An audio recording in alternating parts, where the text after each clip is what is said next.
Halo teman-teman, assalamualaikum warahmatullahi wabarakatuh. Ketemu lagi di video petani santuy.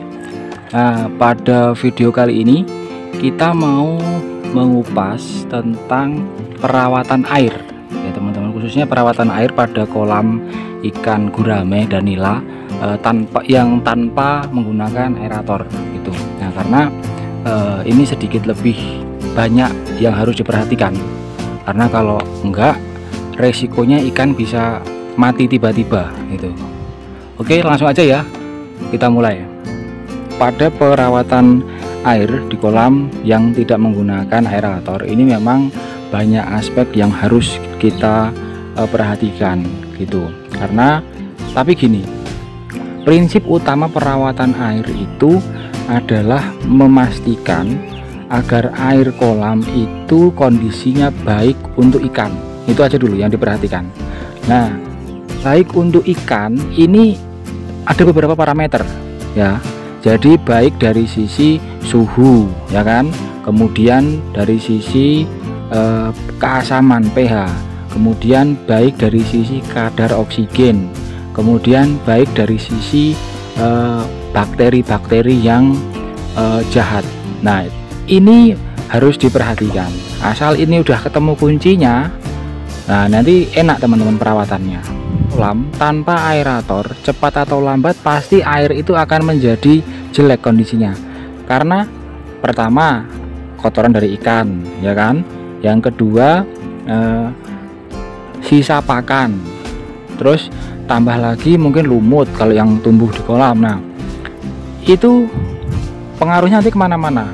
Pengaruhnya nanti ke ketersediaan oksigen, pengaruhnya nanti ke keasaman, kemudian amonia. Nah, itu kan harus diperhatikan.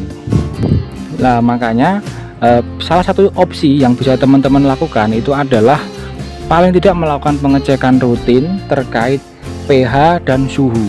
Nah, ini kalau misalkan cuaca pancaroba, musim pancaroba seperti ini harus teman-teman kontrol. Misalnya habis hujan deras atau lagi cuaca panas-panasnya, itu dicek berapa suhunya, berapa keasamannya.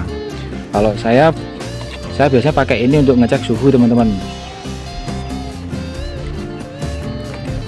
Nah, sedangkan untuk ngecek pH saya pakai ini, tinggal dicelupkan itu aja, nanti terus dikocokkan ke ininya, itu bisa. Jadi pastikan ngecek itu dulu, jadi ngecek suhu. Dan juga berikutnya teman-teman bisa memberikan kalau misalkan habis hujan atau kondisi air lagi jelek kayak gitu, bisa diberikan garam krosok ya, kayak gini. Nah,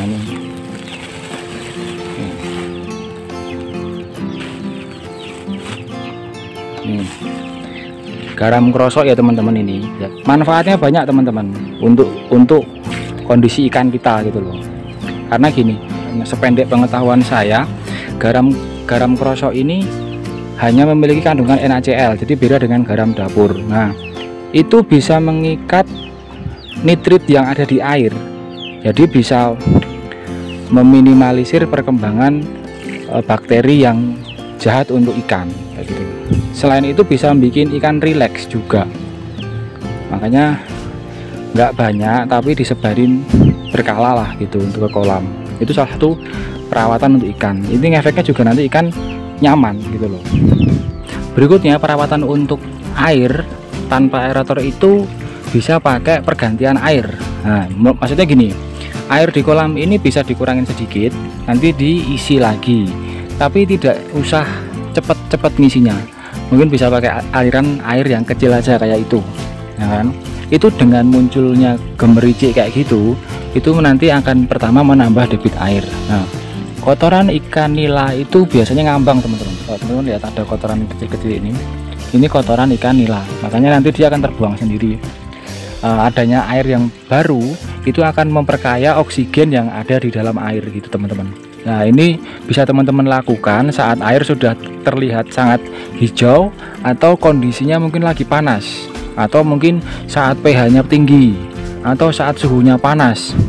atau saat mungkin air ikannya kelihatan nggak sehat gitu. Nah, itu bisa dilakukan. Selanjutnya untuk perawatan yang berikutnya, teman-teman bisa memakai EM4 atau obat anti jamur untuk air. Jadi teman-teman bisa memilih banyak varian ya. Nah, nanti itu bisa disiramkan ke air secara berkala 2 minggu sekali seperti itu, atau ketika habis hujan deras seperti itu. Dengan dimasukkannya EM4 ke dalam air, yang pertama itu bisa membantu untuk menumbuhkan mikroorganisme yang baik untuk ikan gitu. Nah, sedangkan untuk obat anti jamur atau parasit itu jelas untuk menekan pertumbuhan parasit atau jamur di kolam. Nah, berikutnya teman-teman baiknya tetap melakukan pengurasan, tapi memang dengan teknik perawatan yang tadi sudah saya sebutkan, intensitas pengurasan itu bisa ditekan gitu. Jadi tidak banyak, tidak sering, mungkin bisa 4 minggu sekali atau sebulan sekali gitu. Jadi tidak boros dalam penggunaan air seperti itu. Ketika melakukan pengurasan itu langsung dilakukan sortir juga. Jadi ikan yang ada di kolam itu dipilah-pilah, nanti enak kalau pas panen. Jadi sudah seragam seperti itu. Kalau di sini juga saya sortir teman-teman. Jadi ini yang paling besar. Nanti kalau saya nguras ke sana, saya pindah ke sini, nanti ketahuan. Jadi kalau misalnya nanti panen, sini semua diangkut kayak gitu. Ya teman-teman, itu adalah variasi pakan ya. Maksudnya gini, pakan pelet itu yang wajib, pakan wajibnya itu. Jangan pelet semua, karena nanti kotorannya itu akan tinggi kadar amoniaknya kalau cuman pelet aja pakannya. Makanya teman-teman tambahi juga dengan pakan alternatif. Bagusnya pakan alternatif yang alami.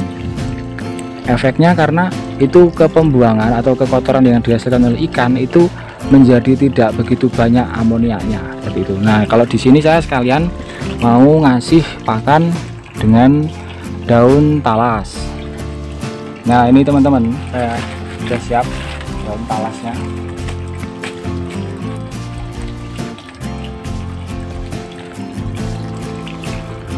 Nah, ini saya pakai daun talas. Coba ditinggal biar ikannya mau makan. Nah, itu teman-teman, daunnya udah saya sebar di 3 kolam itu di situ. Nah, udah mulai dimakan pelan-pelan tuh.